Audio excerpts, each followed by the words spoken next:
Testing, testing, 1 2. Sorry ass niggas. All right, I got the confirmation that I needed. Not really. I actually had to close both of these tabs because, well, shit's gonna be shitting, of course. So, yeah. So give me 1 second. We're gonna be about to check out my dog. Nerd explains. I shouted someone before, but I couldn't really get the video out. Check out my dog. Nerd explains, man. W do right here. Like one of the best like explainers and all that shit. I'm not really sure what to call it, but yeah. Yeah. Like W, straight W. Watching, I highly recommend him, bro. I watched it. I literally, I be sitting in my room sometimes, wherever, just waiting for this dude to drop on some real shit. Like he's one of the best, like one of my favorite, good, really good YouTuber on some real shit. Check him out, man. I watched the dude for a minute now, bro. For a minute. As you can see, I am not a dick rider, but Some because it's not full screen. It's because I can't do it full screen right now. I unfortunately don't have the shit for it. Like my shit is just not shitting, unfortunately. So yeah, I don't have to set up and shit. Set shit up, man. Set up and shit. So yeah, someone or something so enjoy.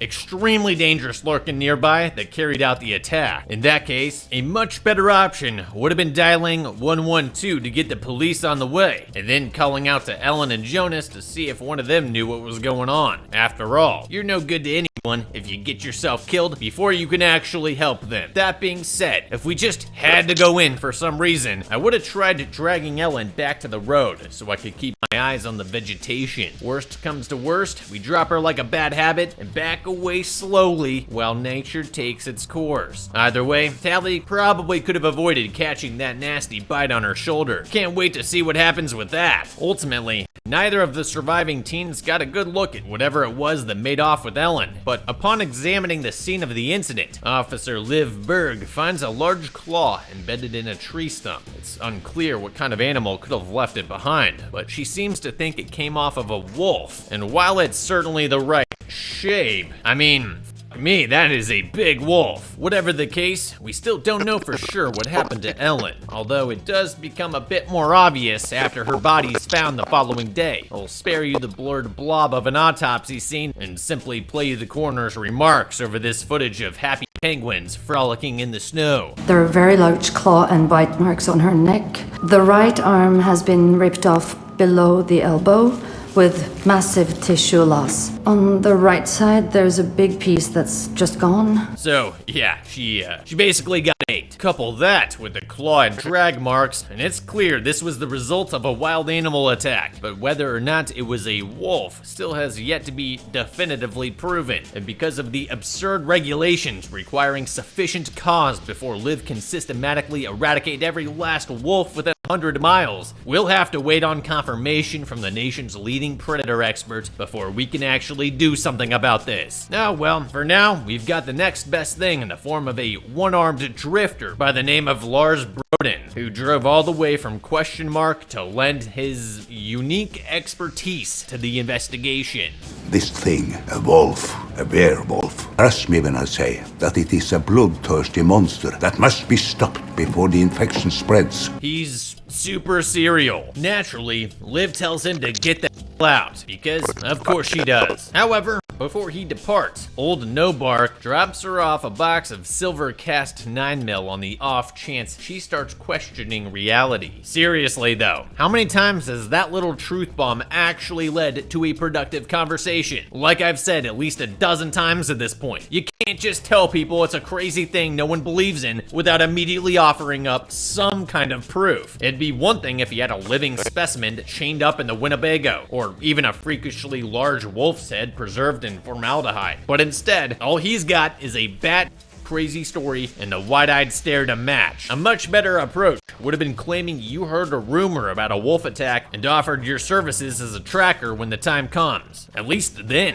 you might be able to score a spot on the hunting party so you could use those silver bullets yourself. It's pretty much the only way to ensure they're not immediately thrown in the trash. Speaking of which, I would definitely want to test those hand loads out on a flat range just in case the crackpot cooked us up some of the eldest son. Last thing we need is our service pistol going kaboom while we're facing down Fido. Back at home, Tally's growing self-conscious over the massive festering bite wound on her shoulder. Not because she's worried about dying horribly or anything, but mostly because of her heartless classmates have started teasing her over it. Of course, when her mom takes notice of it, Tally brushes it off like it's a hickey and not a potentially life-threatening injury. Stop, we need to get checked out. Stop, I'm alright, it's fine. Oh, it is? Okay, good, because for a second, I thought it was an untreated bite from an aggressive unknown animal. Probably because that's exactly what it is. Yeah, you know what's worse in every regard than being ostracized by your peers? Dying a slow burn death in a backless gown as your brain effectively thinks itself to death. She 100% needs to go to the hospital and start rabies prophylaxis today, and Liv is an absolute failure of a parent if she doesn't recognize this and make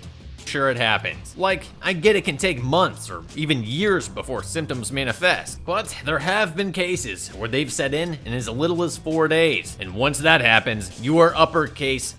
But whatever, I guess we're just gonna pretend that that's impossible. Besides, the super biologist just showed up, so we can finally get this show on the road. According to Dr. William, Ellen's wounds were definitely caused by a wolf, although he admits it would have had to be a specimen larger than any known to exist on planet Earth today. Whatever the case, this means we can finally start stacking pelts like it's Red Dead Redemption. And to that end, Liv and her boss round up a hunting party to reclaim our spots on the food chain. However, right off the bat, I can see a major problem with their approach. Sure, they've got plenty of shooters, and any of those bullies they're rocking would probably be more than adequate for this kind of game. But why just the one dog? And it's on a leash, no less. An op like this would be better met with a few trained wolfhounds running loose with radio collars. We follow the hounds the best we can, and once they start baying, we hustle up to the scene and see what they've found. If it's the big bad wolf, then we'll huff, and we'll puff, and we'll blow its brains out. Otherwise, we'll just pull the dogs off and keep on looking. Of course, it's pretty hard to argue with results, and the hunter's German Shepherd certainly gets them. It's not long before the dog picks up a scent, leading the team to discover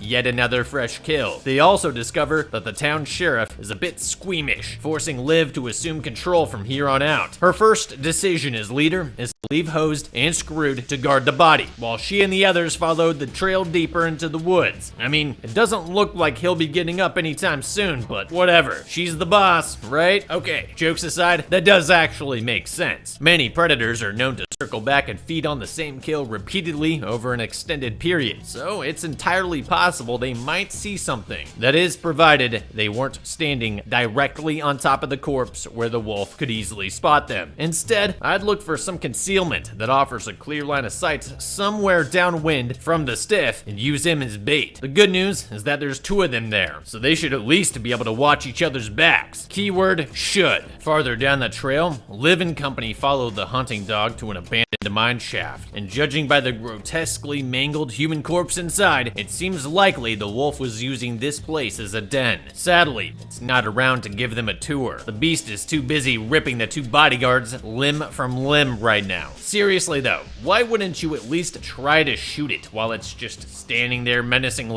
Oh well, at least they were kind enough to scream themselves to death, so the rest of us know to be scared before collectively meeting our doom. Also, why is everyone just now putting rounds into battery? Super wolf or not, you're still hunting. The animal's not just gonna stand around and say cheese while you fiddle around with the action. Now's when we form a firing line and put the furball in the dirt. Unfortunately, it wouldn't matter either way, because as we're about to find out, this thing is all but completely unfazed by conventional gunfire. Liv's just lucky she was still climbing back up to the surface while everyone else was getting munched. And she's even luckier she didn't break her goddamn neck falling back down into the pit like that. Then again, that might have been preferable to what's going to happen now that she has nowhere left to go, and only so much ammunition.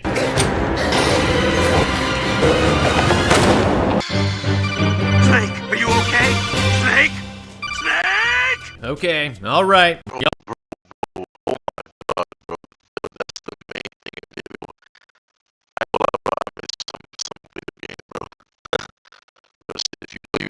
I'll know she made it out alive, and it's all thanks to Lars for hooking her up with the hand loads. According to William, the rest of her shots should have been lethal, but they barely did any tissue damage at all. Meanwhile, the single silver bullet she fired proved devastating, with wound cavitation far beyond anything the cartridge could have realistically achieved. Of course, this coupled with the beast's insane regenerative abilities also lends credence to the old man's supernatural explanation. At the very least, it's enough to convince Liv and Willie to swing by for another chat. According to Lars, the wolf Liz killed was an older one he's been tracking across Scandinavia for more than 2 years. Where it came from, no one knows. But it's theorized that the curse that created it originated from the Viking Age equivalent of a super soldier program, which was either a dismal failure or a resounding success, depending on how you look at it. At any rate, once the curse takes hold of a new victim, their body will begin taking on a more animalistic appearance, and they'll be overcome by an insatiable thirst for human blood. What's more, the process is irreversible, meaning this nightmare can only end once every last wolfman on Earth finally bites the dust. What we don't find out is how exactly the curse is spread, although given the way everything else seems to align with your standard werewolf business, it should be fairly obvious. In that case, we should probably haul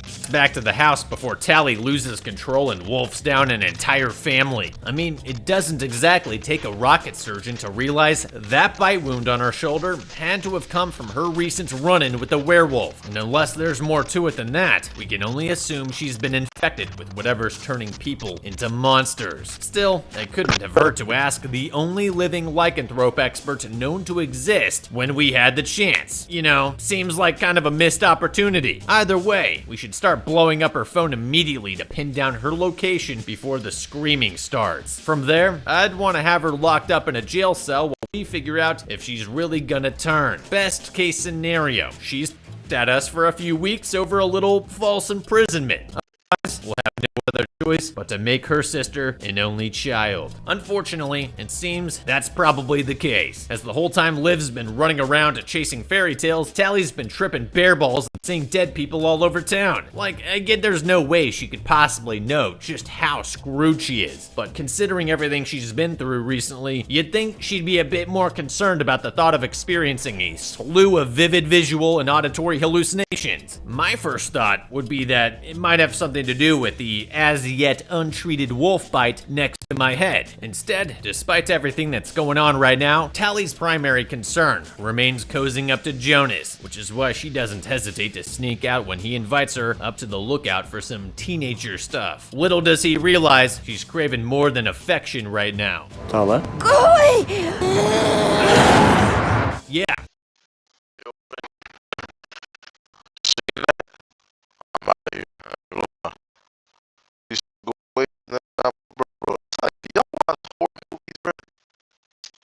I'm getting mixed signals here. The next morning, Tally wakes up on the woodshed with a bad taste in her mouth. If I had to guess, it probably has something to do with the human finger she just torqued up. Realizing she's transforming into some kind of monster, Tally decides to skip town before things get any worse. Makes sense. Someone would want to get as far away from their loved ones as possible, knowing they could potentially lose control again. But still, I'd probably try asking for help first. Clearly, there's something physically wrong with her that would almost certainly pique the interest of doctors and scientists the world over, and it'd be better than letting your family members believe you fell off the face of the planet. Speaking of which, Liv still hasn't even come close to realizing that there might be something going on with her daughter. Never mind the fact she's spending all her time locked away in her room and hasn't made contact with anyone in the family for a full 24 hours. Nah, Liv's much too preoccupied with the discovery of death and William's assertion that it was the work of yet another werewolf, one that is much younger and smaller than the creature they already dealt with. Gee, I wonder who that could be. Of course, regardless of whether her daughter might be turning into a cryptid, you'd think she'd still be worried about the fact Tally's unaccounted for, while there's a man-eating folktale running around. I don't know about you, but until that thing was dead, I'd want to make sure my entire family stayed buttoned up back at the house. Fact is, if Liv paid just a little more attention to what was going on at home, there's a pretty good chance she could have intervened before Tally got on the bus. And now this oversight is going to cost a whole bunch of innocent lives, starting with this guy. Yeah, in hindsight, maybe surrounding yourself with a bunch of unsuspecting people in a confined space isn't such a great idea. If you're worried, you might snap at any second. And just to make things even more interesting, it turns out Liv just happened to be patrolling a few minutes away from the crash site, because apparently she's the only cop left in town who actually works. Upon reaching the scene, she encounters several people fleeing the wreckage, claiming there's a monster aboard, so she definitely understands what she's walking into. In that case, I gotta wonder why she'd climb right in, knowing how dangerous it is. Not to mention all the bus seats creating dozens of blind corners for it to hide behind. Once again, this goes back to the notion of assessing the situation before rushing into. If we get jumped in here, there won't be anyone left to stop the werewolf from getting away, and then the whole town will be back to square one. Instead, we should maintain enough distance from the bus to put a few well-aimed shots on anything that might pop out while we wait for backup. As for anyone that might still be on board, we'll have plenty of time to scoop them up later. For now, the most important thing is containment. Far more people are likely to die if we let this thing go than we possibly could save by playing the hero. Unfortunately, it seems Liv showed up at just a little too late. Although, yeah, that's probably the only reason she survived long enough to find Tally's coat among the carnage. And since there's no sign of her mangled carcass having been splattered across the interior of the bus, Liv finally comes to realize what she should have figured out yesterday. Of course, since this pretty much confirms the curse is spread through bite wounds, we should probably go back and round up the crash survivors for a group photo. It's the only way to be sure. Back across town, Liv's husband and non-mutant daughter are settling in for the night when they suddenly receive a visit from none other than Tally. Only there's something slightly different about her. However, instead of immediately tearing Jenny's throat out like a helpless baby goat, it seems there's still enough of a human being rattled around in there to recognize her own flesh and blood, thereby giving Arthur enough time to light her up with the floor lamp.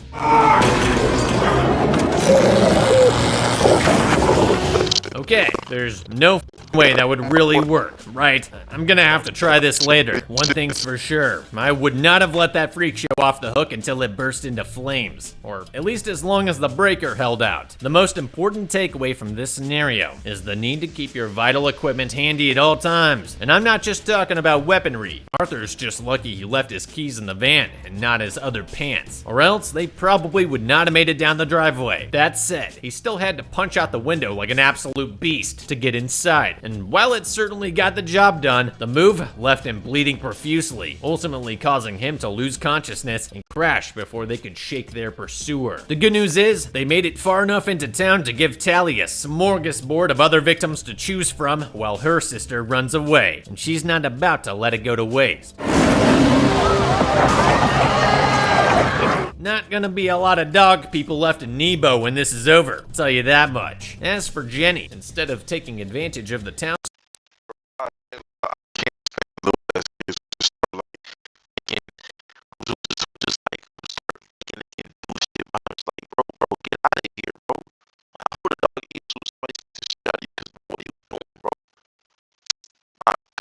folks, valiant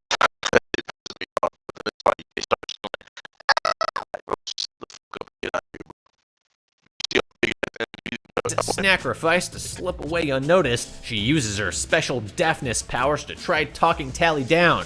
Evidently, the young girl recognized her older sister's heterochromia back at the house. But still, how could you be sure it's not just some giant wolf with similar looking eyes? Not to mention the fact she'd have to accept that both werewolves are real, and Tally turned into one without having seen or heard any of the recent developments that would corroborate this, especially the heard part. Whatever the case, Jenny's bravery quells her sister's bloodlust long enough for Liv and William to arrive on the scene. But of course, the stalwart policewoman can't bear the thought of squeezing trig on her own daughter, no matter how ugly she's become. William, on the other hand, doesn't have that problem, except for the fact he's using a tranquilizer gun, which might as well be shooting Nerf darts the amount of time they would take to kick in. Oh, right. Unless it's magic, of course. For real though, dude's taking quite a risk with those darts, given other conventional means like lead bullets did absolutely nothing. Besides, like I said before, there's no such thing as combat effective tranquilizer guns. Best you can hope for is incapacitation in 1 to 5 minutes, which is significantly more time than Tally would need to tear them all to shreds. Anything much faster than that, and the animal will most certainly die, in which case you might as well just blow its head off and save yourself the cash. Effective or not, Willie's go-to-sleep juice slows Tally down enough for them to hole up inside a nearby store, although it's only a matter of time before she forces her way inside. Yeah, sorry to be the one who has to tell you this, Liv, but your daughter is kind of a bitch, and it doesn't sound like that's gonna change anytime soon. Time to face facts and plant some silver behind her ear before it's too late. After all, even if you somehow manage to take her alive, what kind of life could she possibly have? Trapped inside a tiny cage while a bunch of clout-seeking scientists conduct all manner of horrid experiments on her. However, just when it looks like our heroes are all out of options, who else but Lars shows up to show them how it's done. Bro, you f***ing missed. Even worse is the fact Lars had an entire RV full of silver bullets and a revolver, and yet he still chose to drive his loud Winnebago at her like she wouldn't immediately think to jump out of the way. Seriously, all he had to do is take a rest on some nearby cover and squeeze off a shot while she was distracted. Yeah, you can go ahead and get eaten, dude. You deserve it. Not only for blowing a perfectly good opportunity to finish this fight once and for all, but also for leaving both Liv and William way too messed up to do it themselves. And as if things weren't bad enough already, now Liv's getting chomped on too, which means pretty soon there's gonna be 2 of them. That is assuming Tally does not proceed to rip her throat out like she's done to everyone else. Fortunately, that's not gonna happen. At least, not while Jenny has anything to say about it. Well, look at that. I guess it just needed 2 magic go-to-sleep darts. Ugh. Anyway, it's not quite over yet. Sometime later, Liv arrives at the Wolf Hospital to visit her heavily sedated daughter. Or rather, to say goodbye. For real though, now you're gonna shoot her? You pretty much got Lars killed and yourself infected because you wouldn't do this the other night. At least give medical science a chance to sort her out before you make it all for nothing. Besides, we all saw how the tranquilizer affects her, despite not being anything supernatural, so who's to say other forms of medicine wouldn't work just as well? I mean, of course the Vikings thought it was incurable. They didn't know about penicillin and if anything, they probably just beat the infected with ores for a few hours and called it quits when nothing happened. Oh well.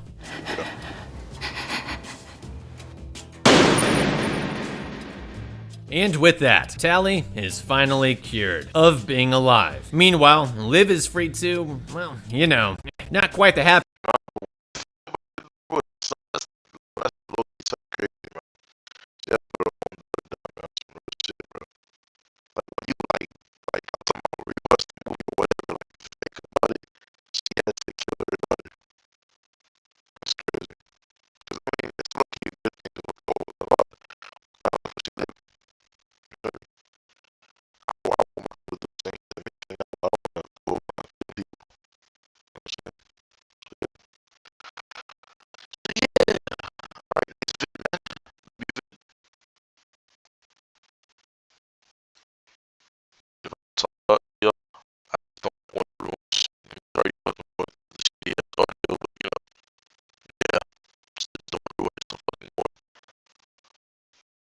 If you played a stupid, pointless game, and a demon began ripping people apart around you, what would you do? It is a truth universally acknowledged that a bored YouTuber seeking out a tortured spirit must be in need of a viral video. In this case, it's an entire down on its luck channel taking a risk on an old internet horror story to save a sponsorship and keep their insatiable audience satisfied. Of course, it's going to get them all killed, but tragically, not in an entertaining way. I'm going to break down the mistakes made, what you should do, and how to beat the 5th floor woman in Elevator Game. A teenager named Becky enters a hotel elevator and starts recording on her phone, saying that she's going to play the Elevator Game, an online phenomenon that claims that you can enter another dimension by boarding an elevator and visiting a series of floors in a certain order. The second to last step in the sequence summons the fifth floor woman, a spirit who will allegedly open a portal if you follow her rules, or tear you to pieces if you don't. Much like in Talk to Me, I want to see all the trial and error that went into figuring out this game's Konami code, and I want to hear from people who came back from this game. Is there some sort of prize for doing this? Or are we just visiting the underworld for funsies? Becky follows the instructions. Halfway through the series of floors, the lights flicker and she begins to squirm. She reaches the fifth floor, where she's supposed to keep her eyes shut until the doors close, and breaks the rules with seconds to spare. When she presses the final button to take her to the first floor, the elevator begins to rattle. A figure appears behind her, and the elevator takes her up. There's someone in the elevator with her when it stops on the 10th floor, flooding the car with red light. When the elevator returns to ground level, Becky has disappeared. This isn't a good game for me. I'd want to experiment the hell out of this thing and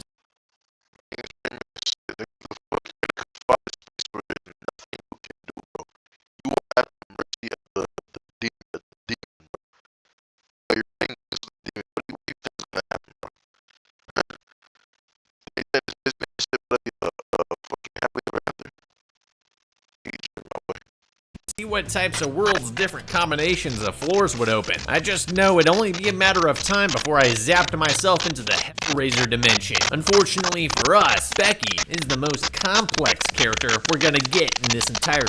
We cut to a group of wannabe YouTube stars who feel like they were created by an AI's idea of Gen Zers. Plastic molded into the shape of white bread would have more flavor to it. They were also just the worst.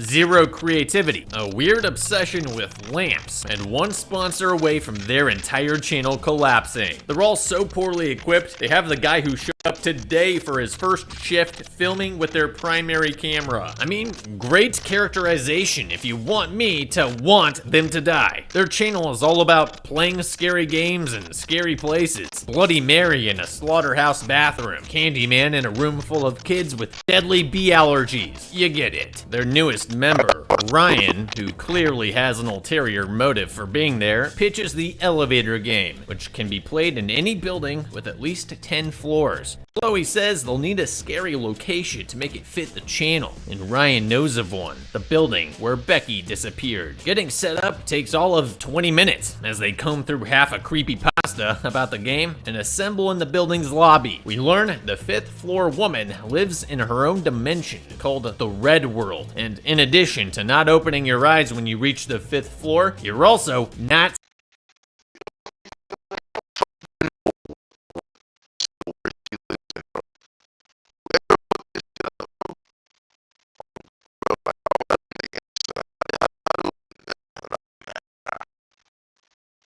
supposed to turn around or speak to her, or she'll destroy you. Chris is already planning to break that rule before he even gets in the elevator. Dumbass. When the doors roll shut, Chris, Chloe, and Maddie are the first to take the ride, while Izzy, Ryan, and their channel manager, Kevin, watch over the live feed. Just like with Becky, the lights and camera equipment begin to glitch the closer to the fifth floor they go. Despite it being literally their entire job to capture creepy shit on camera, it takes ages for these posers to realize something paranormal might be happening. Chris starts not joking about peeking on the fifth floor again, and Maddie starts shaking in his tidy whities. Maddie threatens Chris to keep him from opening his eyes, and it works. No one peeks as the doors open and close on the fifth floor. They press the lobby button, and the elevator begins to rise. Again, despite this being their entire job and exactly the type of viral the internet was made for, they all practically wet their jammies on the way up, until the elevator suddenly stops on the 9th floor into douchebag boards, ending the game. When they reach the lobby again, they learn half the game wasn't even recorded. The cameras glitched out completely. Chloe suddenly hears singing coming from the elevator, but neither the lost footage nor the singing inspires any curiosity in these losers. Chris especially seems opposed to re-recording. Look, I know that we're trying to survive here, and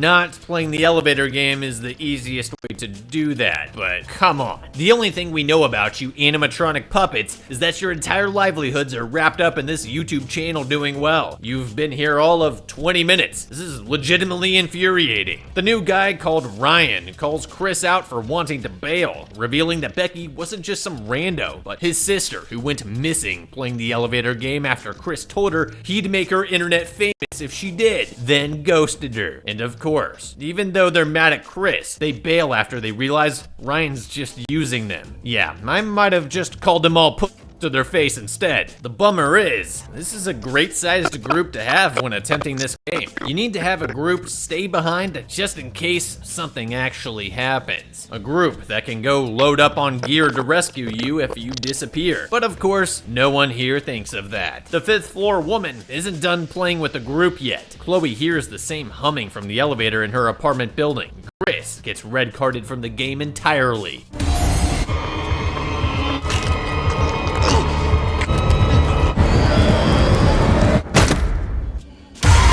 Okay, where was this in the rules? Exactly. We did not break the rules. You should be ripping the douchebag on the 9th floor a new one for interrupting. Ryan returns to the building to play the game himself. Thank you. At least one idiot with a death wish to root for. I mean, he's still quaking in his booties halfway into it, but at least he's playing. Of course, there's no way any of us are playing this game until we've checked online for additional rules, regulations, and cheat codes. Do any weapons work on the 5th floor woman? Does she have any weaknesses? Any desires? Has she ever lost the game? Has anyone ever even survived playing this? If not, where the fuck did the story even come from? Bare minimum, we're pulling a Benny from The Mummy, stocking up on a ton of religious paraphernalia to wave in this bitch face for reactions. And we are absolutely sending Chloe a voicemail and text message saying we're playing. So when we disappear, someone knows what happened to us. When the elevator opens to total darkness on the 5th floor, a figure moves toward Ryan. Shadows distort, but he manages to keep his eyes shut. He's rewarded when the elevator rises afterward to a new alternate 10th floor. It looks like a red light version of that post-mortem lobby room in Beetlejuice. Ryan steps through the door and arrives at street level in the red world, a deserted version of Los Angeles marked by a glowing neon X in the sky. Well, it's mostly deserted. Ryan spots a darkened figure standing nearby and calls out, hoping Would be it's happy Becky. to get it. So, like, not yo, Becky, what? I take it. She spider crawls after him, bro, chasing him this is back dumb, into the bro. 10th floor of the Hey, building, I mean, no, where it's he not dumb, cowers but there's behind an no IKEA reward chair. here, No, don't bother attempting to barricade or anything. Downstairs, Izzy and Kevin arrive to retrieve a camera they left behind in the elevator when Izzy makes the split-second decision for both of them to play the game. She's too busy flirting to remember they're supposed to keep their eyes shut when they reach the 5th floor, and our ghoulie wastes no time punishing them for it.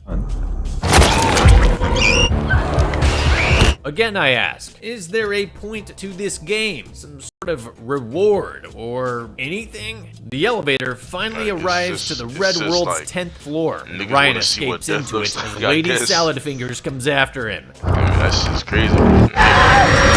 Ryan finds the Bro, camera in the I elevator, would've- I which would've is started, cued like, right to Izzy's also gruesome gonna murder, say, I swear to God. apparently. He calls Chloe to warn her that the game is real, and her friends are in danger, and she agrees to meet him. She tries calling the others. Of course, 3 of the 5 original group members are already dead. Maddie calls Chloe as he runs, then robs the restaurant of its salt while trying to do my job for me. No, we just gotta figure out how to close the door. Well, no, we gotta close the door, but how? He thinks that drawing a protective salt circle around himself may keep her away, but it doesn't seem to be working so far. Ryan reconnects with Chloe. He tells her he played the game to find out if his sister was in the red world. She doesn't believe him. Then he shows her the tape of Izzy screaming, but it must not show very much because all it convinces her to do is go to the cops. When Maddie joins them, he says there's no point because you can't call the cops on a ghost. Ryan agrees. I also agree. But Chloe argues there's no ghost. Maybe rewind to that GoPro. It didn't randomly start recording when Izzy was attacked. It recorded their entire game. An extra 20 seconds of footage may change your mind, Chloe. Ryan asks Chloe if her research dug up anything else about the 5th floor woman. A handy flashback reveals that a girl named Allie died during a sorority hazing incident where she was locked in an elevator shaft and left there. People came in to work on Monday morning and accidentally crushed her before the elevator cables tore her apart. Unfortunately, the way they tell the story is so unintentionally hilarious that it's hard to take seriously. She spent the entire weekend all alone, slowly losing her mind. An entire weekend alone? Oh, the humanity. How the That's why hell I does say this fuck turn it. her I into don't a do none of demon that or whatever? sorority bullshit, People bro. I die don't in fuck with that vastly shit, more bro. horrific ways all the I'll time. sleep You in don't the see room, them whatever, manifesting do not- back into do not- reality do to not- perpetually don't- take don't out their put that sorority frustrations shit on on me. innocent I'll people punch all y'all in because your they had the fucking mouth. audacity to Real push shit, random elevator buttons and open their don't fuck with that eyelids. shit, dog. What a self-pitying bitch with massively displaced anger. You're objectively worse than the prostitutes that put you in there. If you really want vengeance, just appear in the elevator, state your case that you're in a limbo because some hoe thought it was funny to lock you into an elevator shaft, and the only way that you can move on is if they mysteriously perish. Add some ghostly reward or whatever to sweeten the deal, and you're far more likely to get what you want in order for you to just pass on than by void thrashing YouTubers. And really, take some responsibility for your own actions. I doubt a pack of mean girls physically tossed you in there. And how easy is it to fall into an elevator shaft? You kinda have to try. It's not like you were lost on your way to the bathroom, took a wrong turn, and ended up down there where they could just lock you in. Backing up even further, you should have seen the red flags in these mean girls way before the point of no return. That's on you. Yes, I'm victim blaming, because you can't change that there's assholes in the world. You can only contend or navigate around them. Alright, I'm done. Let's get to the techniques of how she could escape after making numerous poor decisions and judgments of character. Elevator pits, or the space between the shaft's lowest landing door and the ground at the bottom of the shaft, are actually sort of fascinating to read about. The federal minimum for a commercial elevator pit is 13 inches, or 14 inches if the buffer springs are required. Most modern elevators also contain shock absorbers at the bottom of these shafts. Technically, someone as slim as Allie should be able to lay flat at the bottom and avoid being crushed. The OSHA dumpster fire of an elevator shaft she's in doesn't seem to have that. Although, if we want to be pedantic, it does seem to have a massive steel beam right above her head that would stop any descending elevator car anyway. Without a pit and without handholds along the shaft to climb the 14 feet to the next floor up, we need to exit as fast as possible through the door. This door is outward swinging, which means she can't move the hinges to escape, so she'll need to remove the doorknob. To do that, she'll need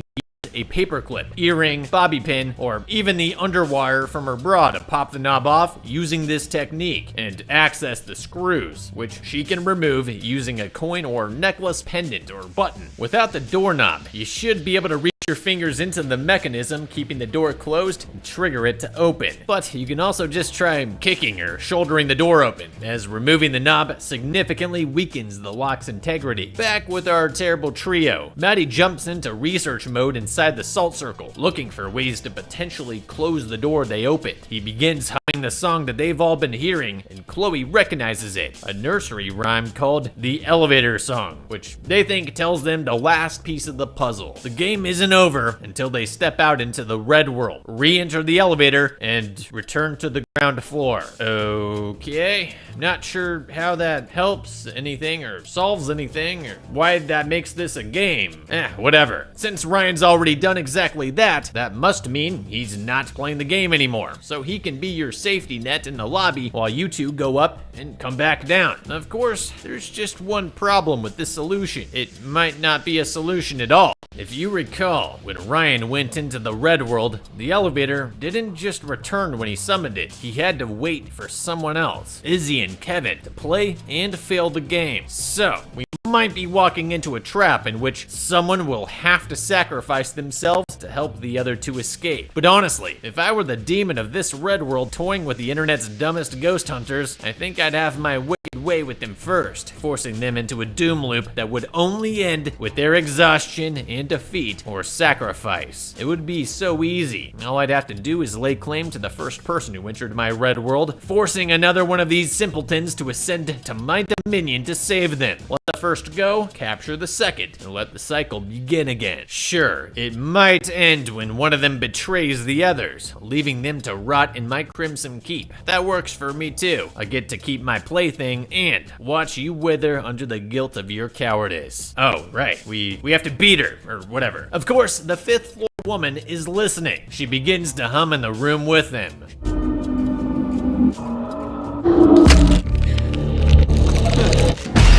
He steps right into the salt circle and hesitates. Maddie thinks it's enough to keep her at bay, but this demon has perfect movie timing. Ryan and Chloe break for a fire escape and run back to the office the building models, where bro. they're How do those salt intercepted by a circles even security work, guard. bro? Chloe pepper sprays him. I mean, man, seriously, there's no- blinds I the mean, guy. put- And they this is bolt like- him to the just elevator. put there. Ryan, There's no way. where you going, dude? You've already played the game. You already came back down. You were free, man. They follow the instructions again and keep their eyes shut as she enters the car with him. Of course, flickering lights aren't exactly scary when you can't see them. The doors close and the car rises to the red world. Great. Now one of you step out and step back in, and the other one step out and step back in. Then you both go back down and you're done. But of course, it doesn't work. Our Lady of Crimson Dawn lets them descend to the 5th floor, then blows Chloe's head up as they reach the lobby. Ryan arrives back into the red world, kept as a sort of pet, I guess. The obvious solution to all of this is not to play stupid games in the first place, especially when there's no actual reward for playing, and you don't even know the rules. This is like trying to turn taxes into a game. The second obvious solution is to not look a gift demon in the mouth when you've already survived her game once. I'm looking at you, Ryan. The better, more fun solution is to actually try something like the assorted religions trick from The Mummy to see if any faith works on her. Maybe once you know the name of the girl who died, check out her background, see if she attended a church, and if so, which one? Bling yourself out with rosaries and Kabbalah strings and Buddhist prayer beads. Bring literally any weapon, and if need be, explore the red world, looking for things that make her vulnerable. We don't know if any of these things will work, because the one-dimensional characters never even think to try them. Here's the biggest problem with this story like this. The rules of the world are inconsistent throughout the entirety of this shallow tale. That doesn't really make it clever, it makes it lazy. I refuse to award an unbeaten tag to a lazy movie. For that reason, Elevator Game was beaten. Take that, demon Moral of the story, play stupid games, win stupid prizes. Like getting slaughtered by a demon. Viz. My ear.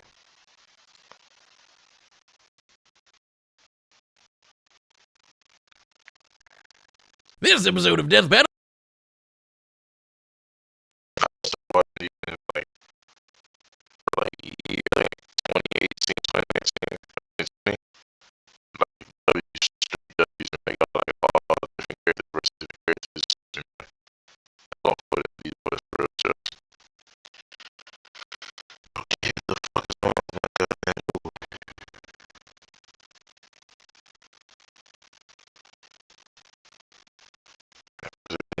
It's slow, what the fuck? My fault. Battle is sponsored by HelloFresh and Shady Rays.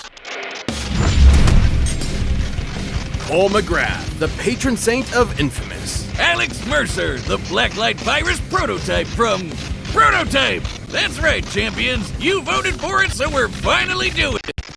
Long after these characters were ever relevant. Oh, hey, look what I found in the trash. An old script we wrote for this very matchup way back in 2013. Wait, we haven't emptied our trash in 10 years? He's Wiz and I'm Boomstick. And it's our job to analyze their weapons, armor, and skills to find out who would win a death battle. With great power comes great responsibility. Tobey Maguire's not the only superhero who's had to learn that lesson. Cole McGrath, your average delivery boy in Empire City, until one day he opened a package that exploded in his face. This was the Ray Sphere, a device that, upon erupting, destroyed much of the city and tore through Cole at the atomic level. Killing him instantly. Nah, actually, he scooped up some superpowers. Cool, zippity zappity superpowers. Pew. More specifically, Cole became a conduit, one of many beings who were granted supernatural abilities from the Ray Sphere explosion. Which also turned Empire City into a godforsaken hellscape. This world world needed a hero. Or at least an anti-hero willing to clean up the mess he sorta technically made. Cole put his powers to the test battling rogue superpowered conduits, including the mastermind behind the blast, Kessler.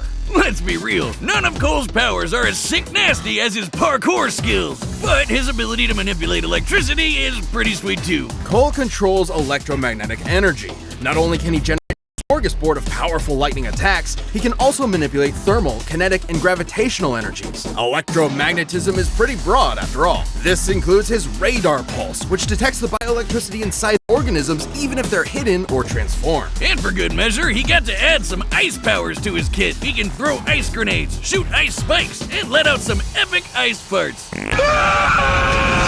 He can levitate like Electric Iron Man, grind on rails like Shadow the Hedgehog, read your mind like Goku's muffin button, charge up with extra karmic energy, also like Shadow the Hedgehog, and generate force fields like Shadow the Hedgehog. But they aren't just force fields. They literally convert any matter they touch into energy that Cole absorbs. That's insane. How's that? Are you familiar with a little equation called E equals mc squared? No. Oh, well, it defines the mathematical relationship between matter and energy, essentially how much energy any mass contains. Okay, the largest mass object Cole absorbs is a 343-gram helicopter chain gun round. Perfectly converting matter to energy is technically impossible, but hey, this is a video game. The mass contained in that bullet, when multiplied by the speed of light squared, would release an energy equivalent to over 7 megatons of TNT. This means Cole's energy output is basically fueled by a nuclear reactor. Oh, so he's like a living super bomb, always ready to go off. Sounds like my first ex-wife. Should he somehow run low on energy, he can drain it from nearby appliances to recharge. He's even learned to drain the bioelectricity from people, like this. Yikes. Cole can focus his electricity through his amp, a giant fork which lets him ring around the Rosie to death. Or he can just make lightsabers out of his hands. That's cool too. And cause he follows Pokemon rules, Cole's extra resistant to electric attacks. With these powers, Cole chewed through Kessler's forces, including Sasha, whose black tar powers could infect and control minds. And he eventually faced down that son of a bitch himself and pwned his ass, despite Kessler having his exact same powers. Coincidence? Turns out, the architect of Cole's misery was himself from an alternate future timeline, manipulating events from the shadows to ensure this version of Cole became a better hero than Kessler ever was. Yeah, you see, Cole's superpowers are molded through his actions, increasing in power and utility based on how good or evil he is. Actually, as a good person, Cole shaped his powers to be more focused to target the bad guys. That's pussy shit! Evil Cole is way more awesome sus! He blows everything up! Collateral damage? Who cares? He can control fire! Well, that just happened. Who wrote this shit? The point is, Kessler's whole plan was meant to prevent the apocalypse, which would appear in the form of the Beast, a conduit of unimaginable power. Cole is strong enough to create massive thunderstorms, fast enough to route electricity moving at 90% the speed of light, and maybe thanks to Kessler, tough enough to take on the Beast. Which possessed the power of the Ray Sphere itself. It could regenerate at an atomic level and eradicate all of Empire City in a single attack. Fortunately, after a grueling battle, Cole defeated the Beast once and for all. Though ultimately, it wasn't Cole's power that made him a hero. In order to stop a plague created by the Ray Sphere, Cole sacrificed his life, eradicating the conduit genes and saving all of humanity. He also killed thousands of conduits in the process, but hey, what's a few corpses when building a better tomorrow? This trolley stops for no one. Cole was remembered as a saint by the people of New Marais, as a hero by the friends he left behind, and an inspiration to future generations. A true testament to the responsibility of power. Battle is sponsored by HelloFresh. HelloFresh is America's #1 meal kit. We're certainly busy over here at the Death Battle Labs, so HelloFresh's quick and easy meals and 15-minute meals are a godsend. What's really great about saving time cooking for yourself and your family is that it gives you more time with them. Easy to make kid-approved lunches and snacks. Sorry, bro. Alex Mercer woke up in hell. Manhattan Island was gripped by the horrific black light virus, transforming transforming its citizens into terrifying monsters. Alex had no memories. He was a man without a past, and maybe no future. But he did have one thing. The black light virus can rewrite your cells all the way down to your DNA, and somehow it granted Alex incredible superhuman abilities. He can infect anyone he touches with this virus, altering their biology at the molecular level in seconds, and giving him complete control over their actions. So Alex pushed on, desperate to avenge himself and the city by finding whatever monster unleashed this nightmare and eat them. Yeah, he can consume people to give himself a power boost. He's like Kirby if you listen to Linkin Park. This extra biomass gives him superhuman strength, a greater metabolic rate, increased reaction times, and even a regenerative healing factor. Essentially, Alex is an ever-evolving super being, the ultimate being. Oh, like Shadow the Hedgehog! By consuming victims, Alex also receives all their memories and experiences, including Peter Randall, a 69-year-old man whose entire history Alex processed in just 11 seconds. Being able to condense that much information into that time frame means Alex can perceive events happening within 5 nanoseconds. Which is about how long I was married to my second ex-wife. Alex can shapeshift his body at will, creating disguises, increasing his muscle mass, and forming nearly unbreakable armor. And when he wants to kill someone, he can become his own weapon, turning his limbs into claws and blades, or generating What y'all boys know about Alex Mercer, man? Bro, when I first heard about this game, bro, man, some video games can really make a break for you, man. This was one of them, man. This game made a break for me. I never got the chance to play it type shit, but I always watch walkthroughs and all this shit. It was low-key, once you finish it, it was low-key like a playground game, but it was fun as fuck, I swear to God.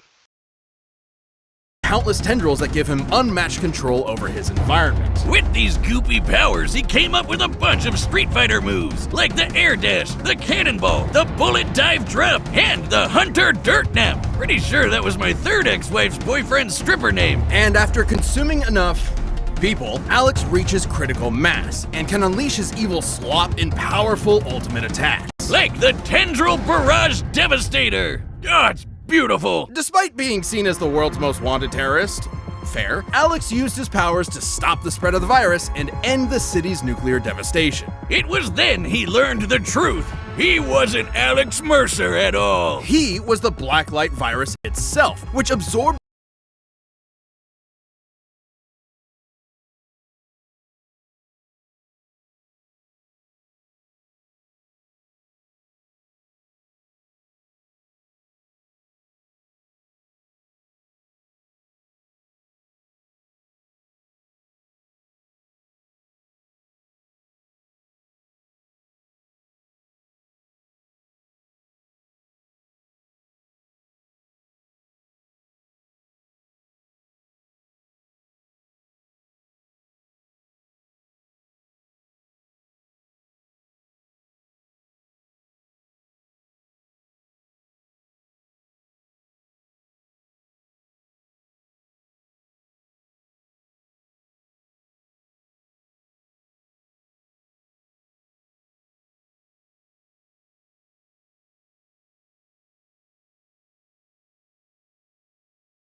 On the message video, as I low-key might start workout videos too. Once I get the chance to shit. Like on some real, cause I've been going to the gym. And so, you know, I'm gonna start posting workout videos on YouTube type shit. Like doing part 1s, part 2s. To show my workout, like my body change, you know what I'm saying? Like one of them niggas. You know, some random ideas, some thoughts. the memories and likeness of the real Alex Mercer, who was not only dead, but actually responsible for all of this in the first place. To decipher this, I recreated the blacklight virus myself, the most dangerous... Why is it empty? He's right behind me, isn't he? So, the man Alex was hunting the whole time was himself! Dun dun dun! That's right, Boomstick. Turns out Dr. Alex Mercer helped create the Blacklight virus, and when things didn't work out and he was about to die, he recklessly unleashed it upon the city. What a petty SOB! What he didn't know was that the virus would merge with his sentience and memories and become a new Alex. How? Why? Don't question it, it's a nothing burger. But is this massive viral material that calls itself Alex actually human in a meaningful way? The poor bastard sure tried to be. Humans can be dicks, and everyone kept betraying him. Even the so-called love of his life, who shot him in the face. Whoa! So Alex figured, obviously, humanity had to go. Not just go, but be made better. Whatever goodness remaining with this Alex was left behind as he plotted to unleash a second Blacklight virus, recreating humanity into a super species in his own image. Great power became great terror. Classic anime RPG villain stuff. And he was strong enough to do it. Alex can casually tear buildings apart, dodge supersonic tank shells, and even defeated the Supreme Hunter, who was tough to survive a nuclear blast that would have leveled Manhattan. Based on the blast radius given in-game, that's 450 kilotons of TNT. Speaking of nukes, Alex survived one. His healing factor is off the chain. And after being blasted into paste, all he needed was the tiniest bit of himself to come back good as new. His healing occurs at the cellular level, making him virtually impossible to kill so long as he keeps consuming. But attempting to take the world and kill millions of people pissed off a certain James Heller, a dude who had just had enough of his fucking weird, fucking rambling shit. Who used the same virus powers to consume Alex once and for all. Live by the Kirby symbiote, die by the Kirby symbiote. But was Alex just a virus after all? I mean, what?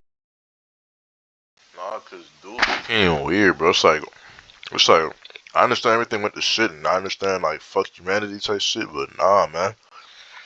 Nigga will kill everybody, man. How they get my dog gone, boy? My boy James came in and took care of that nigga real quick. R.I.P. Mercer, but you had to go. What's more human than the urge to conquer the world, drive its species to the slaughter, consume its raw genetic resources, and crown yourself king? Maybe the day Alex Mercer died was the day he truly became human. Wow, that was intense. Fuck yeah, it was. This episode is sponsored by Shady Rays. Son giving you trouble this season? Oh, no. Confident. We're back. Let's fight him, man. Tomorrow's yapping. 200 Fight him.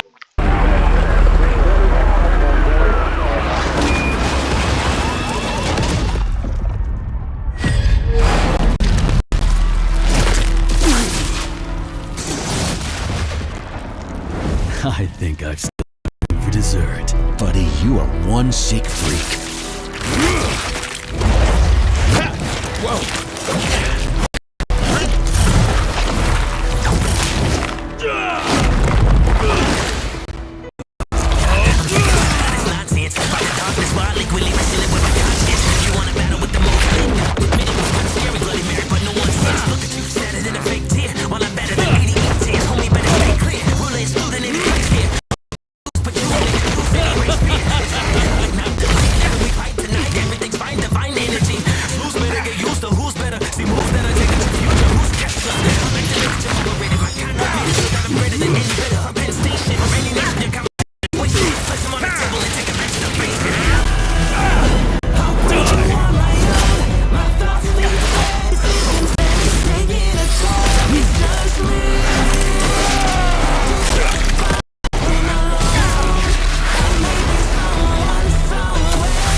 wasted on these vermin. You and I can change this world for the better. The only vermin I see here is you.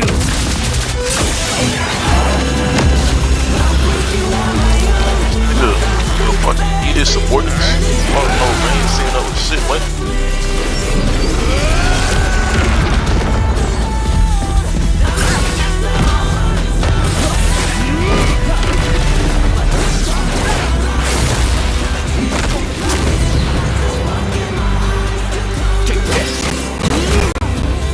You don't want to give me your power. Fine, I'll just take it.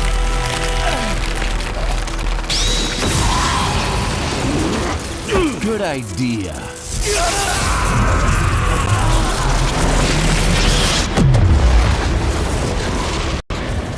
This world sure isn't perfect, but it's a lot better without you in it, asshole. Oh my god, Oh, now I know where that script was in the trash. I had to hear someone say awesome sauce. Both opponents were incredible. I ain't gonna lie, bro. I low-key thought Alex was gonna win because of the whole absorbing shit, but nah, man. W. As usual, man. Check out them boys' death battle, man. W vid. I'm gonna see if I got one more.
This episode of Death Battle is sponsored by NordVPN and BetterHelp.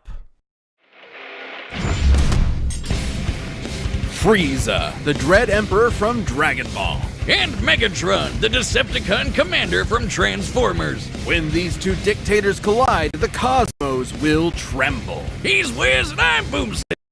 Our job to analyze their weapons, armor, and skills to find out who would win a death battle. I always thought this Deep in nigga the Fuso bowels was a of girl, outer I ain't gonna lie. space lies a monster so cruel, so callous, so evil that the universe itself trembles at his approach. Behold, the mighty Lord Frieza. Oh, he's adorable with the horns and that floppy tail and the... Genocide? Oh, awesome. And he's laughing. Cool. Frieza's stature and faux gentility were intentionally deceptive and rooted in a surprising place.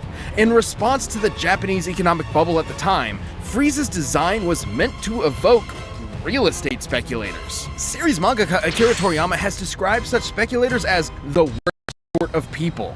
Yes, really. I guess you could say Frieza is more than meets the eye. Oh, wait, shit, that's later. Much is unknown about Frieza's alien race and heritage, only that he and his father were born as mutants with abnormally high power levels. Oh, like how the doc said my blood alcohol level was 0.8 straight out the womb. Frieza was so crazy strong that unlike most Dragon Ball characters who transform to get stronger, Frieza transforms to get weaker. So he doesn't like accidentally planet, only intentionally. With his father's empire and army at his beck and call, Frieza would cross the universe, conquering worlds one by one, and selling them to the highest bidder, just like real estate speculators. And if anyone objected, he'd just kill them, their entire family, and everyone they ever knew.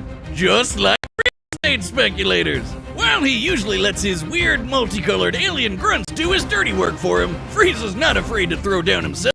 Especially if some spiky-haired space monkeys start getting too uppity for their own good. Frieza's strength comes from his innate understanding and manipulation of his own ki, or life energy, which he can use to enhance his physicality or manifest into projectile attacks. Like his classic Death Beam, Death Bowl, Death Wave, Death Cannon, Death Saucers. Yeah, I'm sensing a theme here. Frieza can move mountains, fire laser beams from his eyes, create ki force fields, and he even learned to sense the ki of others through sheer observation alone. He's fast enough to keep up with Goku's ki attacks, which, scaled to the ki he absorbed for his spirit bomb against Kid Buu, could move across the universe in less than a minute. That would be over 17 quadrillion times the speed of light, and he's gotten even stronger and faster since then. You know you're a badass when you can stroll into Planet Vegeta, a planet filled with people whose only higher aspirations involve murder and hair gel, and talk shit like you own the place. And he got so paranoid about one of them getting strong enough to kick his ass that he blew up the friggin' planet. Considering Planet Vegeta has 10 times the gravity of Earth, this would mean it likely has 10 times the mass and 100 times the energy required to overcome its gravitational binding energy and destroy it. That's over 5.3 Yoda tons of TNT. And that was in his weakest form. Too bad he kinda missed a spot. Or several, because a bunch of Saiyans survived to fight another day. Space genocide just ain't what it used to be. This would come back to bite him when he was finally forced to confront the Earthbound Saiyan Kakarot, and accidentally ended up being the reason he turned into the legendary Super Saiyan. Like the albino dildo he is, Frieza has survived being pounded by Broly for over an hour. When I first saw that shit, like when I was a kid, bro, oh my god, bro. I said, like, it's over. It's over. Oh god, it's over. What the fuck? It's over, bruh. Nigga's hair turn yellow. You don't see the fucking the blackness in his eyes or pupils, whatever the fuck. Oh, it's over, bro. Crushed by Goku's spirit bomb, and then split in half, consumed by an exploding planet, and left afloat in the vacuum of space. He can survive without the vast majority of his body, though unlike other Dragon Ball villains, he can't heal on his own. It didn't help him that much after he got his ass sent to hell, but because of that dragon in his balls, he was back at it again. And with just 4 months worth of training, the first time he'd ever trained in his entire life, Frieza was able to achieve a new transformation capable of surpassing the Super Saiyan, Golden Frieza. That's a level of laziness I aspire to, Wiz. DeviantArt Frieza lets him keep up with Super Saiyan Blue Goku and Vegeta. A significantly weaker Super Saiyan God Goku could blow up the whole of Universe 7 in a punch clash with the God of Destruction, Beerus, and the shockwaves of their punches were able to reach the edge. When you think about that shit, bro, all he did was beat Super Saiyan. What about Super Saiyan 2, 3, God, and Blue. The fuck? I don't know. There's no way in fuck this nigga should have withstood a chance, my nigga. Yeah, congratulations, Frieza. You turned Super Saiyan. Bro, I'm Super Saiyan Blue. Fuck out of here. Suck my dick and get beamed, nigga. Fuck you talking about? What the hell? I'm Super Saiyan Blue. Of existence in only a few seconds, over 270 quadrillion times the speed of light, and that is before so many years of power-ups and training between then and now. Totally crazy, but nothing compared to his newest and greatest form. A transformation capable of surpassing Goku's Ultra Instinct and Vegeta's Ultra Ego, their peaks at this point. A transformation even stronger than Gas, who was wished to be the strongest in the universe. He literally said F you to the Dragon Balls. This is Black Frieza. The all-seeing Oracle Fish had prophesied the coming of Either way, that nigga not beating the Omni King and let Ultra Ego and Ultra Instinct fuse or whatever the fuck, it's over for Frieza, bro.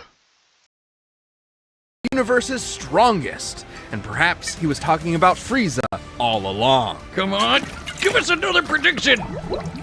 Oh, Wiz, I think you're gonna die.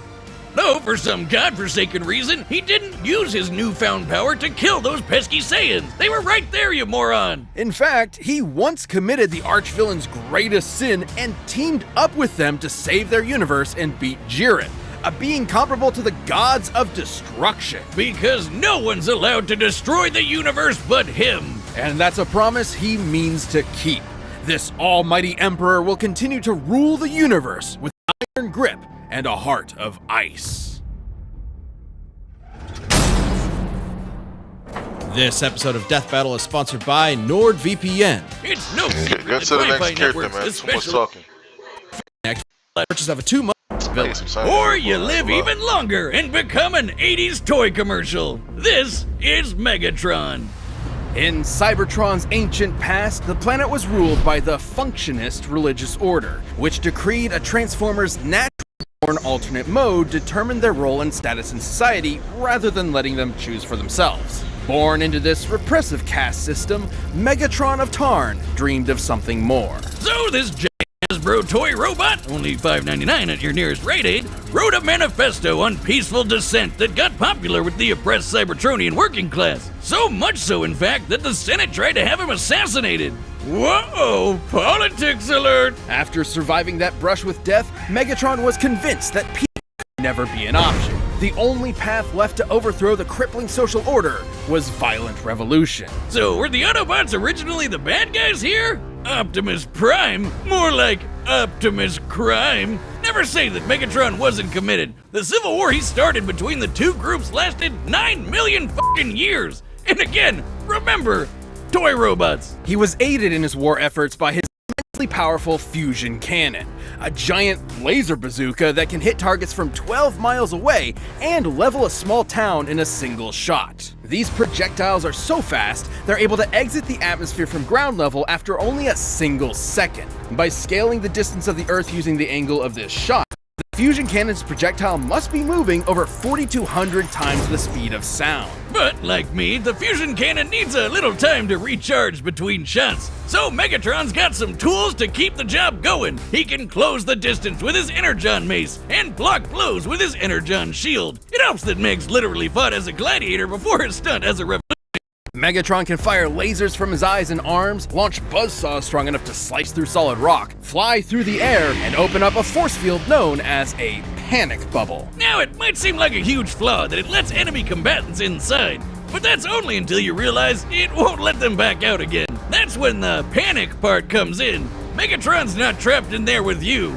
You're trapped in there with him. Megatron's Cybertronian body is strong enough to match the Autobot leader Optimus Prime, who can toss around oil tankers weighing hundreds of thousands of tons. And Megatron's metallic hide was tough enough to survive an explosion so massive, it launched the entire planet of Cybertron through space. By taking a look at Cybertron's mass and how fast it was sent flying to get its overall kinetic energy, Megatron must have survived a blast equal to nearly 4.5 ninotons of TNT, enough to annihilate a small star. He can even keep up with the like Starscream, who can fly across the galaxy from Earth to Cybertron at hundreds of thousands of times the speed of light. And he wouldn't be a Transformer without being able to transform into various vehicles. A tank, a stealth bomber jet, and a gun! Just a gun. Walter B-38, in fact. I'm sorry, Wiz. I know he's this mercenary corrupted by the cycle of violence or whatever, but that is the funniest shit I have ever seen. What does he have, like his Deceptive buddies point him at people and fire? Sometimes.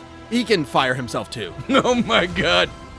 That looks even sillier. You may be laughing, but Megatron is no joke. By utilizing space-bridge teleportation technology, Megatron can establish a remote link-up to a nearby black hole and teleport the antimatter it produces to his location. Through his eyeballs! Should matter and antimatter meet, they will be mutually annihilated in a brilliant release of energy defined by E=mc². No matter how durable the matter is, it will be destroyed at the subatomic level.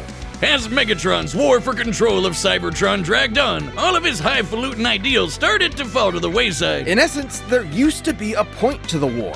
Now, war was the point. His only goal left was to rule Cybertron with a literal iron fist. That's where Megatron's greatest weapon came into play, his mind. The dude is a strategic and tactical genius who's always thinking 10 steps ahead. He's fought powerful Transformers like Grimlock, Predaking, and the Decepticon, a being with the power of an entire evil universe behind it. He and Optimus have even fought Nova Prime and Regenesis Shockwave, both of whom could utilize the energy of that same universe. Megatron once sealed himself inside an Omniglobe and commanded 1,000 real-life battles at once, funneling every iota of relevant information into his brain at the same time. The sheer deluge of data would be incomprehensible for anyone without that supercomputer brain. But all that robot ass-kicking ended up as a draw, and the only true loser was Cybertron. With the planet in ruins and its civilization extinguished, the Cybertronian Golden Age was long over. And the vanguard of its destruction was Megatron, who's now a crusty Saturday morning cartoon villain with a voice that sounds like he smokes 40 packs a day and a hate boner for his boneheaded second in command, Starscream. After countless millennia of a humiliating stalemate with his Boy Scout rival, Megatron's brilliant mind finally turned inward.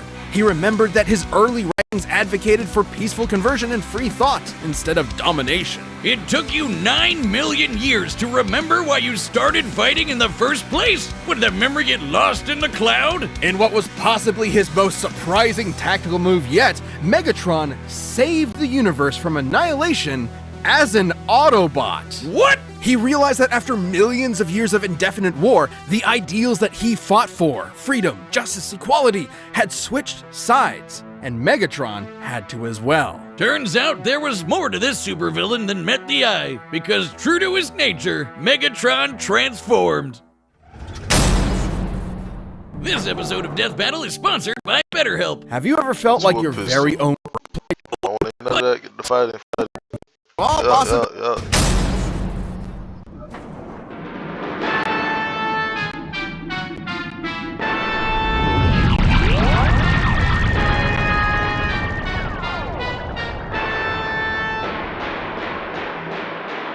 Greetings, noble warrior, planet Cyber whatever. I, Lord Frieza, claim this world as my own. Cheer for me or face annihilation. I have fought for my planet for eons. I would rather see it turn to ash than reside in your filthy hands, organic scum! Oh, I love it when they monologue back.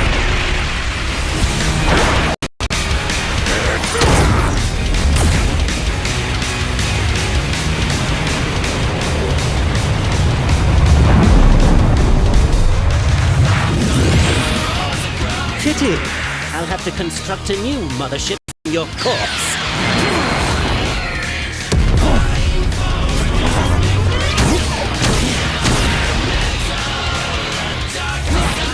What's wrong? Is that clunky robot body too slow to keep up? My wits can more than suffice, you blithering ponce!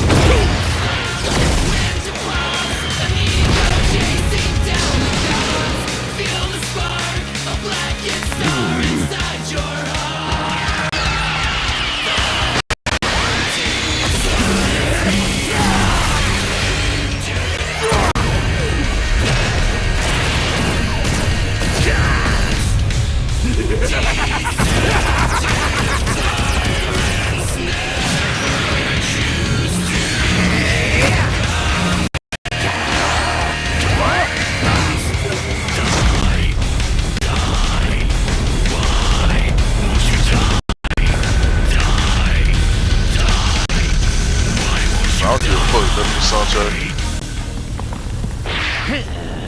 Where did he go? Huh?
Doesn't this just always happen? I give it 5 minutes. My planet!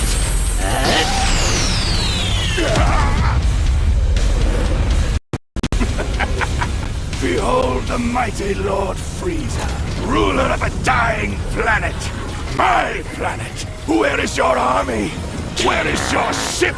So powerful, and yet you will wander the depths of space for eternity. All because of me! What a fool. You despicable cretinous worm! I'll torture you until your screams can be heard in the vacuum of space! Die a fool's death!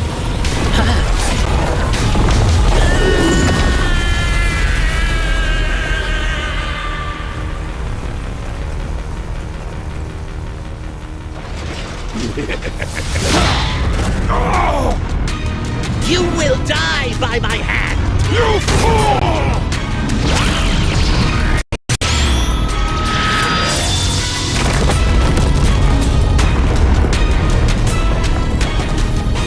Cybertronians must kill them all. KO! Wrong again! That made sense, but not really. There's no way in fuck that nigga free. Okay, yeah, I ain't gonna lie. Frieza, that nigga Megatron was bound to lose regardless. That one pulling the planet close to him was clever, cause yeah, all right, that was clever. All right, next. What else? What else? What else? The whole transformation thing. I did not think bro was gonna get like with that attack that he threw at him should have never like did anything, given the fact that he transformed. Because you saw that when he got shot, when he got shot with the blast again previously, he transformed into Golden Frieza. So I don't know how he got cut in half. But either way, Megatron still lost. Take that L, loser. All right. Um, W vid or and whatnot. And yeah, kept y'all boys on the flippity side, man. Wait.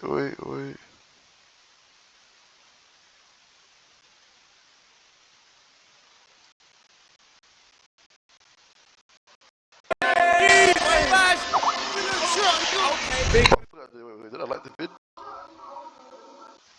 W vid. To them boys out again.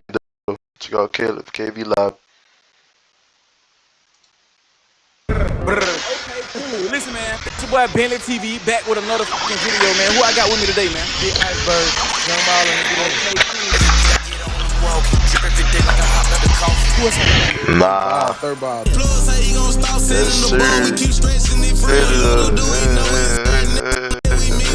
Okay, cool. And who I got with me? It's your boy Cole, the biggest. Okay, we're gonna turn this motherfucker up, man. Can I get a 360 one time? Spin that ass around. Bow, bow, bow. Okay. Yes, we got to smash a pass based off bodies. You feel what I'm saying? No faces, no faces. No faces. Listen, you only can touch the body. It's based off bodies, not face. Based off bodies. Let's do a group decision real fast. Come here. Who we gonna start with first? Now we know we gotta start with the latest. Which one though? Right here. Right here. Okay, cool. What's your name? Story, also known as They Love Bro, the she's so Okay, grizz, cool, bro. Story. She Can not I get a grizz, 360 one but time? Let me grizz. see something. I ain't gonna lie. Okay. So listen, you know what we doing, right? Yeah. Matter of fact, you gonna go down the line, Like, smash the pass based off a about little it. bit. It's on you. Oh, Lord. Oh, Lord. Oh, pass. What in the whoa? What you doing with him? Not a goddamn thing. You ain't doing nothing with him? Hell no. You need to do a few little curves at the bottom. So pass him on to the next. Bruh. Where the fuck is you going with these big jeans and this glitter? Hold on, y'all. You intentionally came to get not picked. You pass. Pass, Shit, Your bro, feet what way the too fuck, little. bro? Okay, so pass. I know you ain't. Hold on, what working- you trying to say? He ain't working with nothing. What you said? What you asked up? I said you want to do a little feel. It's based off bodies now. I don't want to feel shit about that. That's not appealing to me. got This is horrible. What in the She going like something. What's wrong? What we got going? I can't have a little baller belly on motherfuckers. boy? You gonna be wearing my bras? That don't work. Oh hell no. That's it, Stormy. What? That's what it is, right? She got a good You sound body. dumb as Not fuck. Run really, him though. back. I ain't trying to like be You mean, talking but to- if you ever, I got if pretty you like, if teeth, y'all know what I'm talking about, everything. All right, so what it is, yeah, pass? it's an L. Get a pass, double pass on him. You talking about double pass on him? The hell with his Fashion Nova Okay. bracelets on. Smashing the pass him. I'm passing him too. His feet look little. Everything. Man, You the pass. You really pass everything though. So what you doing with him? What you doing with him? Uh-oh. we got Dairy Queen over here. Yeah, very cool. Step up to him just a little bit. Step up a little bit. Step up to him just a little bit. What you doing with him? What you doing? Do it with him. Smash pass. I should have brought my motherfucking tester just to see. I don't know. I like the ice, but that's about it. And I just can't go off just that. Smash the pass though. That's a pass. I'm sorry, She jazzy. but it's hard. Hold up. Time out. I want him to show his face. Let me show his face. I don't want to. Wait. Just him by himself. Smash. Yeah, he get it. All right, come on, LeBron, come on. Smash the pass. It's still pass. I'm not tripping out. It's good. You got some hair coming out your nose. But you smash pass. Uh-oh. What you look like? Is that nigga a rapper? I don't get nice, man. Yeah. Well, yeah, I don't want none of them, so we just have to go with him. Him right here? Yeah, we gonna have to go with This who you really going with? This is who we gonna Okay, go she with. walk up to him just a little bit then. Okay, what's your name is, my boy? Street cuz. Okay, so you like what you working with right here? Do you like what you working with? You want to see her? Yeah, I want Do you want to see her face? Alright. Come on. Okay. So listen, is the base valid or no? What, Ursula? It's my urge. Okay, cool. Y'all can walk. I ain't gonna lie, It's what on I the said, guys. she a dog. We want She you a right here. dog. Who on here with right now? Big Quill. Big Quill in the fucking building. You got all these beautiful women right here. Beautiful. Smash the pass every one of them. Which one would you smash? Which one would you pass? I'm saying, what I get to do to him though? Tell them do a little 360. You see what I'm saying? 360. Where you want to start from? I like him like not too fluffy, but fluffy enough. Okay. I'm smelling her. Smash. I said I'm smelling her. Oh, you smelling her? I'm Shit, walk smelling up on her and smell her then. Smell her a little bit. Come on, let me smell you, baby. Let me smell you. Hold on. Nah, yo, She trying to show me her. you can't see. Oh, she going to get the rule. She going to get the rule. She get passed. She going to get the rule. She get passed. Baby girl, I smell you too. Shit, no, I ain't gonna lie. Hell nah. Oh, nah, I ain't gonna lie. What you doing, man? She get passed. Walk up on. You gotta walk up on and get personal for real. You want me to get personal with You gotta get personal for real, for real. Let me see. Oh, let me see. Come here. Why you spinning so fast? Let me feel you. Pass. I'm gonna pass on her. Hold on, bro. You too stuck up. Get up out of there. You. I'm gonna pass on you. We got the same shoe. Get up out of there. I ain't gonna lie. I think I've been looking at you though. Come on, let me feel you. Yeah, look 360. Yeah. I ain't trying to. Based on body. Doing too much. Get up out of there. Out of there. Pat. You. Hold on. That shit looking right. Let me get a little 360. I don't even want to touch y'all. Y'all doing too much. I want to pat everybody. Can I touch you? Touch me where? It don't matter. I got limits. Yeah. Do I got a limit? Yeah. What's the limit? Touch my. Oh Lord, you thinking too negative. Pad, get up out of there. That boy Out of paid the there. whole lot. She get pad too. Out of there. Why she get paid? She get pad because she just doing too much. She trying to show out too much. Get out of there. Out of there. Let me feel you. What you doing? All right. he got on one now. Let me see something. I hope so. Come on now. You got. What you want to do? Walk up on her. What you want? What type of time? Ask her what your name is. I don't know. I want to know the name. She ain't even going that far. What type of time you on? Oh, she get it for sure. Let me see. Smashing real fast. He's smashing. Okay, come up a little bit. Come up a little bit. Okay. Do you want to see him? Yeah, I want to see him. Hold on. Let's step out real fast. Step out. Damn. You know, business should be hidden, but I ain't gonna lie. So what you doing with him? Smash. First night? Or no? Oh yes. Fuck all this. I'm just asking a real question. I'm gonna see you back under the cover. Under the cover. So what you saying is you don't want none on her? Realistic. I ain't gonna lie. Look, she's still peeking. Kind of wanted her. Which one? Right here, drinking juice, but I don't like how she came in. You want to see him or no? I'm gonna be real. I'm gonna end it right here. Type shit. It was an okay stream today. You feel me? That stream, man. Well, vid, you might get a gym vid from me tomorrow. Type shit. Tomorrow is shoulders and cardio and abs, but I normally never do abs. But hey, man, fuck it. I'm trying something new, you know. Yeah, but I'm gonna catch y'all boys tomorrow, man. Hey, make sure to hit that like and subscribe button, you know. Like and subscribe. Yeah, man.